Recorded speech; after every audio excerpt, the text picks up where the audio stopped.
I do not know how long I sat, peering down that well.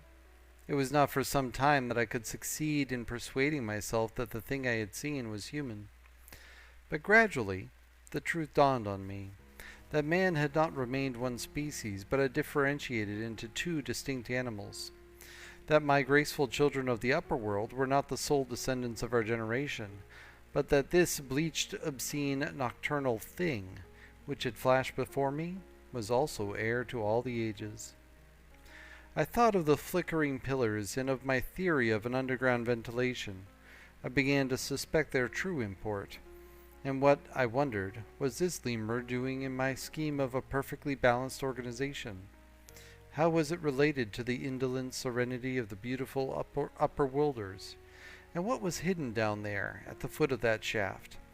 I sat upon the edge of the well, telling myself that, at any rate, there was nothing to fear, and that there I must descend for the solution of my difficulties.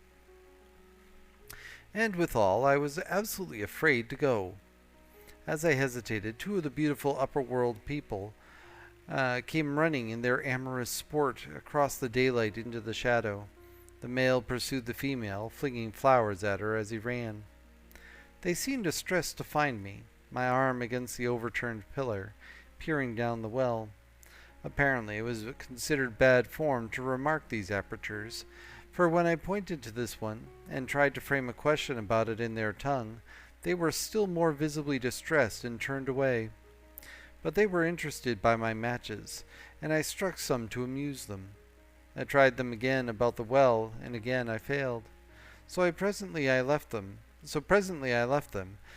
meaning to go back to Weena, and see what I could get from her.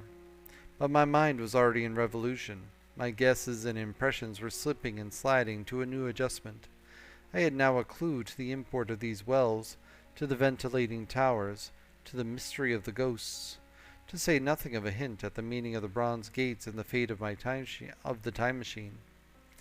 And very vaguely there came a suggestion towards the solution of the economic problem that had puzzled me. Here was the new view. Plainly, this second species of man was subterranean. There were three circumstances in particular which made me think that its rare emergence above ground was the outcome of a long-continued underground habit. In the first place, there was the bleached look common in most animals that live largely in the dark, the white fish of the Kentucky caves, for instance. Then those large eyes, with that capacity for reflecting light, are common features of nocturnal things. Witness the owl and the cat. And last of all, that evident confusion in the sunshine, that hasty yet fumbling and awkward flight towards dark shadow, and that peculiar carriage of the head while in the light, all reinforce the theory of an extreme sensitiveness of the retina.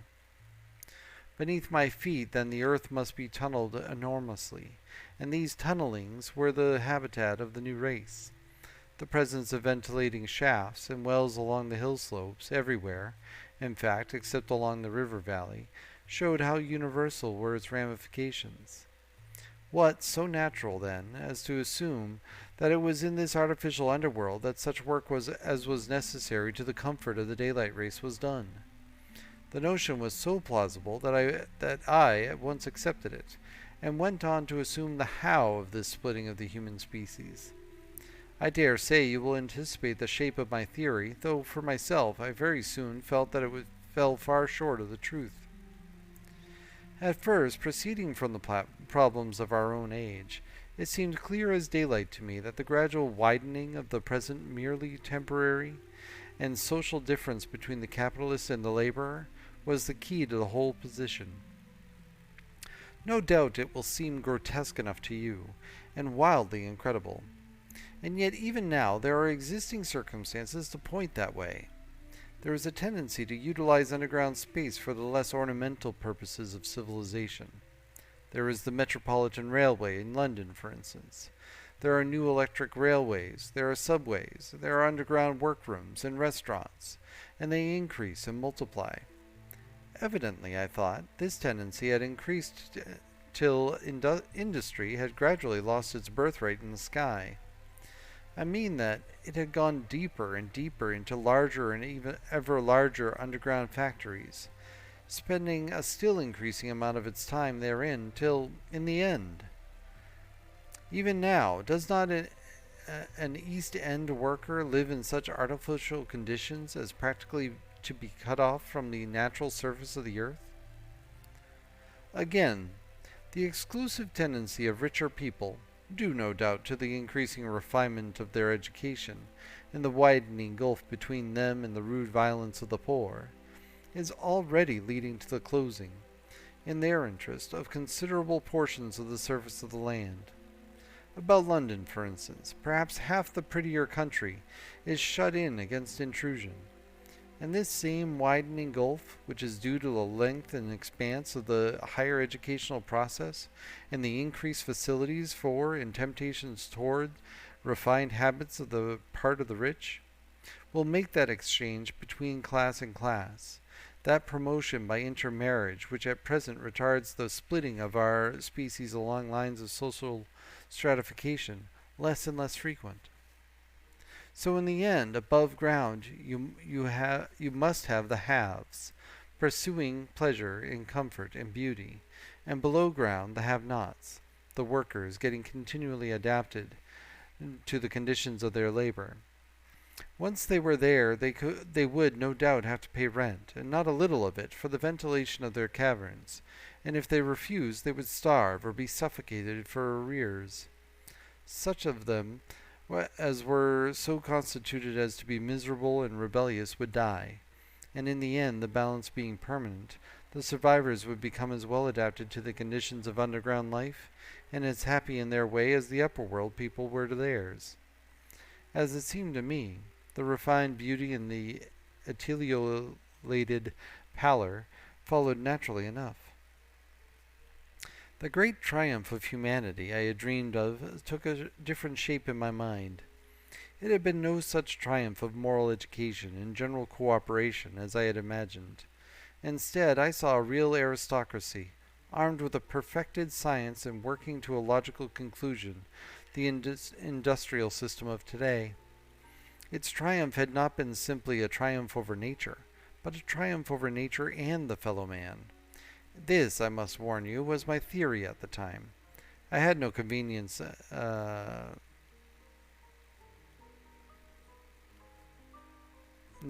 cicerone in the pattern of the utopian books. My explanation may be absolutely wrong. I still think it is the most plausible one. But even on this supposition, the balanced civilization that was at last obtained must have long since passed its zenith, and was now far fallen into decay.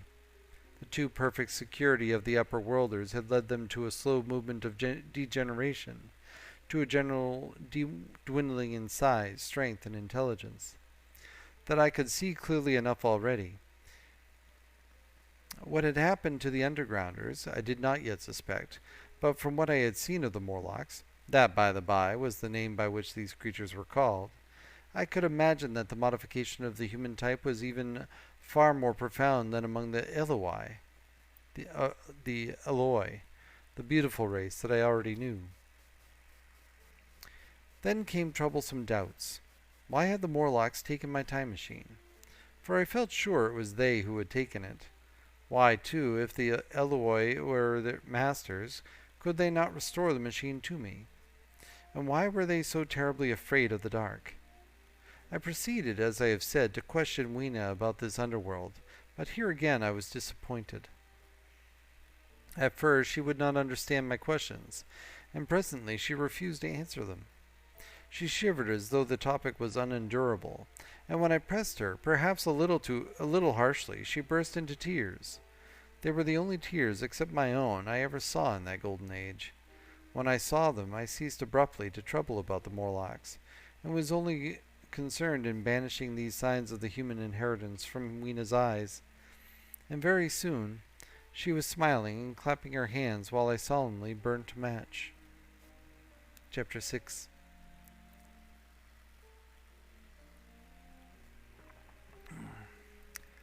It may seem odd to you, but it was 2 days before I could follow up the newfound clue in what was manifestly the proper way. I felt a peculiar shrinking from those pallid bodies. They were just the half-bleached color of the worms and things one sees preserved in spirit in a zoological museum, and they were filthily cold to the touch. Probably my shrinking was largely due to the sympathetic influence of the Eloi, whose disgust of the Morlocks I now began to appreciate. The next night I did not sleep well. Probably my health was a little disordered. I was oppressed with perplexity and doubt. Once or twice I had a feeling of intense fear for which I could perceive no definite reason. I remember creeping noiselessly into the great hall where the little people were sleeping in the moonlight. That night Weena was among them, and feeling reassured by their presence. It occurred to me even then that in the course of a few days the moon must pass through its last quarter, and the nights grow dark, when the appearances of these unpleasant creatures from below, these whitened lemurs, this new vermin that had replaced the old, might be more abundant. And on both these days I had the restless feeling of one who shirks an inevitable duty. I felt assured that the time machine was only to be recovered by boldly penetrating these underground mysteries. Yet I could not face the mystery. If only I had had a companion, it would have been different. But I was so horribly alone, and even to clamber down into the darkness of the well appalled me. I don't know if you will understand my feeling, but I never felt quite safe at my back. It was this restlessness, this insecurity perhaps, that drove me further and further afield in my exploring expeditions. Going to the southwestward, towards the rising country that is now called Combe Wood, I observed far off in the direction of 19th century Banstead a vast green structure, different in character from any I had hitherto seen. It was larger than the largest of the palaces or ruins I knew, and the facade had an oriental look, the face of it having the luster as well as the pale green tint, a kind of bluish green of a certain type of Chinese porcelain. This difference in aspect suggested a difference in use, and I was minded to push on and explore. But the day was growing late, and I had come upon the site of the place after a long and tiring circuit, so I resolved to hold over the adventure for the following day, and I returned to the welcome and the caresses of little Weena. But next morning I perceived clearly enough that my curiosity regarding the Palace of Green Porcelain was a piece of self-deception, to enable me to shirk by another day an experience I dreaded.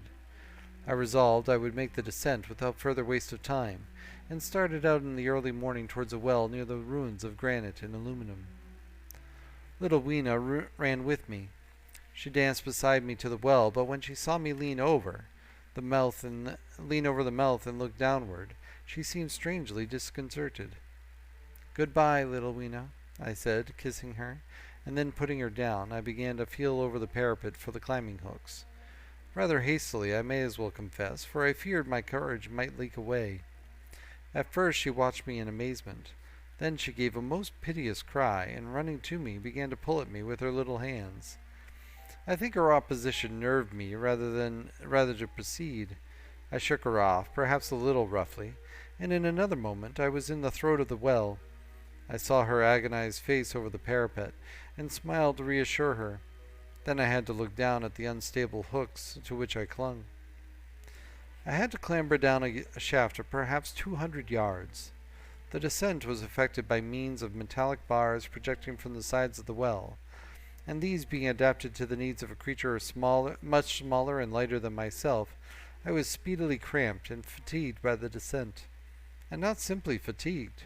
One of the bars bent suddenly under my weight and almost swung me off into the blackness beneath.